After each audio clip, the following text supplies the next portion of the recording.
আলাইকুম দর্শক শ্রোতা, আজকে আমি আপনাদের মাঝে খুবই গুরুত্বপূর্ণ একটা ভিডিও নিয়ে আসলাম। এটা হচ্ছে একটা সচেতনতামূলক ভিডিও। তো আপনারা অনেকেই জানেন না যে মোবাইল হারিয়ে গেলে কি করতে হবে।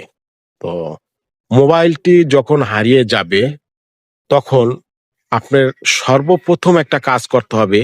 আপনার ওই যে মোবাইলের ভিতর যে সিমটা আছে, সেই সিমটা হেল্পলাইনে কল করে সিমটা বন্ধ করে দিতে হবে, অথবা নিকটতম কোনো কাস্টমার কেয়ারে গেলে গিয়ে নতুন করে একটা সিম তুলে ওই সিমটা লক করে দিতে হবে। এটা হচ্ছে সর্বপ্রথম কাজ। তারপরে দ্বিতীয় কাজ কি হবে? দ্বিতীয় কাজ হচ্ছে আপনার ওই মোবাইলে যত আপনার ব্যাংকিং যে লেনদেন, বিকাশ, নগদ, ব্যাংক অ্যাকাউন্ট আছে, সেগুলো আপনি পাসওয়ার্ড চেঞ্জ করে দিবেন।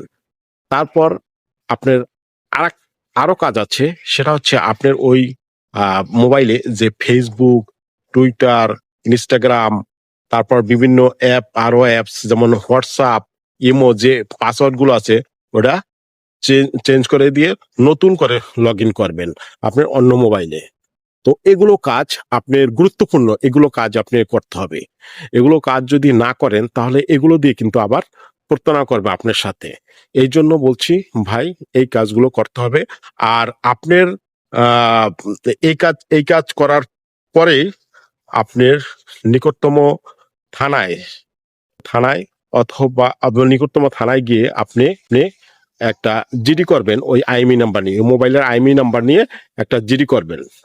তো জিডি করার পরে আপনার ওই জিডিটা যে কোনো একজন অফিসার ইনচার্জ মহোদয়, যে কোনো একজন সাব ইন্সপেক্টর নামে হাওলা করবে। ওই সাব ইন্সপেক্টর আপনার এই মোবাইলটি উদ্ধারের ব্যাপারে প্রয়োজনীয়, সাব ইন্সপেক্টর বা এএসআই এই মোবাইলটি উদ্ধারের জন্য প্রয়োজনীয় ব্যবস্থা গ্রহণ করবেন, কিভাবে মোবাইলটি উদ্ধার করা যায়।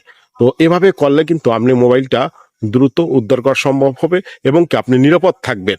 আপনার ওই যে সিম গুলো, তারপরে যে ওগুলা করে নিরাপদ থাকবেন, আপনার কোনো ক্ষতি করতে পারবে না। তো আশা করি এই ভিডিওটি মাধ্যমে অনেক কিছু আপনারা জানতে পেরেছেন। যদি ভিডিওটি ভালো লাগে, সবার মধ্যে ভিডিওটি বেশি বেশি করে শেয়ার করে দিবেন। আসসালাম।